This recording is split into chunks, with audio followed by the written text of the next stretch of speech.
What's going on with the EU regulators, man? They're openly simping for PlayStation now. That shit's pathetic. Now, I personally am doing a study that would, in the future, allow me to become a member of the European Commission or European Parliament or whatever, and I can tell you that this is incredibly unprofessional, and you should never, ever act like this when you hold any form of public office. If you're wondering about the study I'm doing, by the way, it's boring as fuck. Would not recommend. Anyway, this is the tweet everybody's talking about. I'm just gonna, read it. The Commission is working to ensure that you will still be able to play Call of Duty on other consoles, including my PlayStation.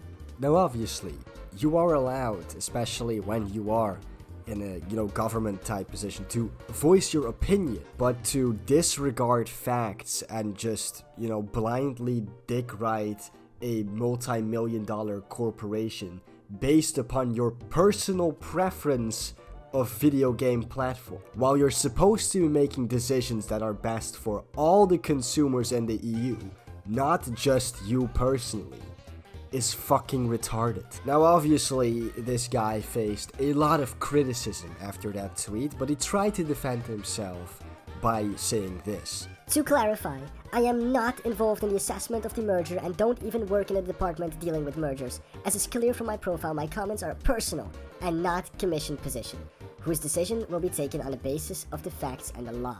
This doesn't absolve you from criticism. Yes, you're allowed to have your personal opinion and your personal preference of gaming platform, but you're still a member of the European Commission. You can't just pick a side based upon your own personal preference. You're supposed to think about what's best for all EU consumers based upon the facts and the evidence.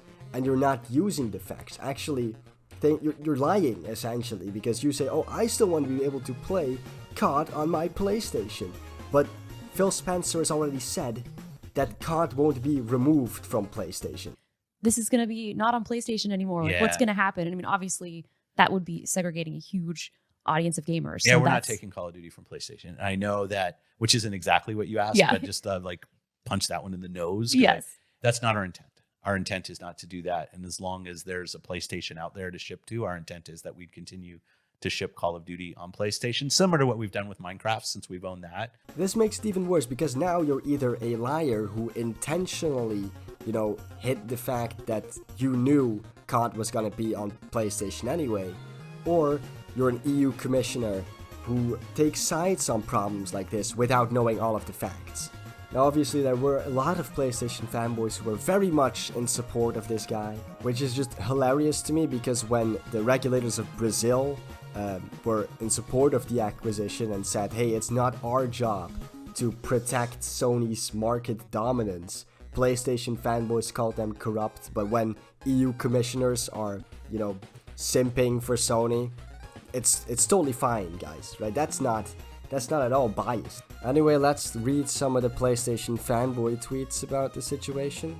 What are you doing about all the exclusives Sony, as market leader, has kept from Xbox, PC, and Nintendo gamers? Nothing? Okay.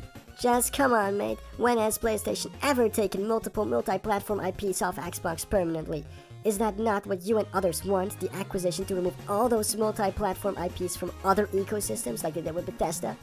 When has PlayStation ever taken multi-platform games off of Xbox? I like how he also leaves out Nintendo there because, a lot of series have been taken off Nintendo, like Final Fantasy, for example, which are still to a certain extent being held hostage by PlayStation. They also recently got Silent Hills exclusively on their console. Persona for a very, very long time was exclusive to only PlayStation. And then there of course are Demon's Souls and Bloodborne, which are made by a multi-platform studio, but Sony paid that money to keep that exclusive to the PlayStation. There's also Death Stranding and Stray and tons of other games that PlayStation paid for to be exclusive or console exclusive to their platform. I know, I'm not just supporting this acquisition because I want those games off of PlayStation. I really don't care. I have a PC, I get all the games anyway, and if it was up to me, anybody could play any game on any platform. But I do support the acquisition because, first of all, it's not illegal or anything. No matter what PlayStation fanboys say, it will not lead to a monopoly. And secondly, it's fucking funny as shit to watch all the PlayStation fanboys lose their minds over it. All new Fallout games, all new Doom games, all new anything that Bethesda has previously released on PlayStation or were in development before the acquisition are no longer going to be available on PlayStation. Yes, existing games related to those IPs are still available. All games that were previously released on PlayStation probably won't be taken off of PlayStation, so I don't see why you mention that, as they're no longer going to be available on PlayStation. They probably are. And yeah, new games, except for the ones that were contractually obligated to go to PlayStation, like whatever the fuck, Ghostwire Tokyo, I believe it's called, will still come to PlayStation. And yeah, besides that, you're right, new Fallout games probably won't come to PlayStation. But new Insomniac games won't come to Xbox. And Insomniac has developed games for Xbox before they were purchased by Sony a couple of years ago.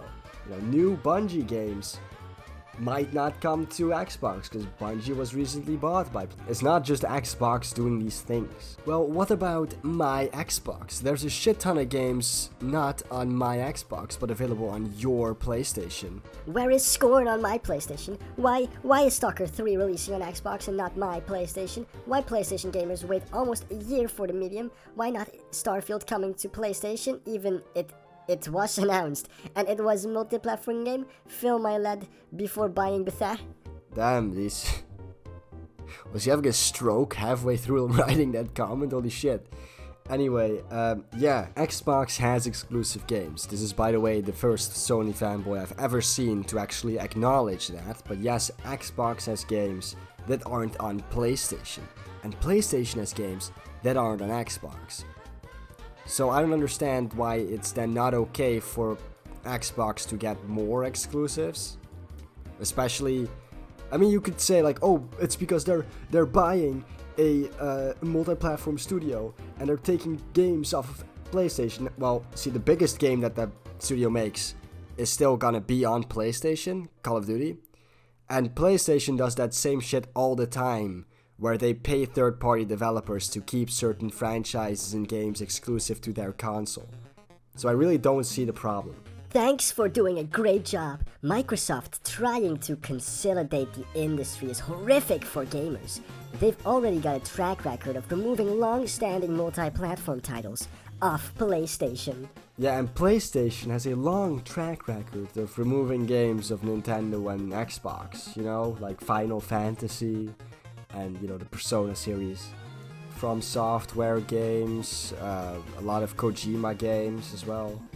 Silent Hills, you know, the list could go on and on and on. Okay?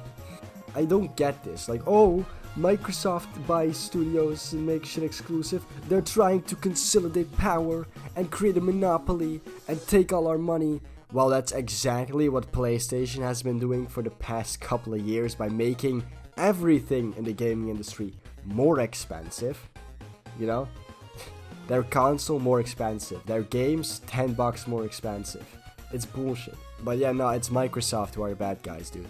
Definitely. Now, there is one more tweet I would like to read for you, which I think perfectly shows how PlayStation fanboys feel about the EU Commission, or at least this one commissioner supporting PlayStation over Xbox. We are so glad you are protecting PlayStation. Like many gamers, I'm excited to see them maintain dominance and use that to continue to make the hobby more expensive than ever. Because as a consumer, my real concern is making sure Sony executives can buy yachts. Exactly. So boys, next time that you are, you know, ready to voice your opinion about this issue, or, you know, are engaged in a discussion with somebody else about this acquisition, try to think of all the poor PlayStation executives that might not be able to afford Lamborghinis or yachts because you decided that you would not like to pay $70 for a video game. Anyway, with that being said, this is the end of the video, boys. If you like this video, please like and subscribe to the channel, and I'll see you all in the next video. Goodbye.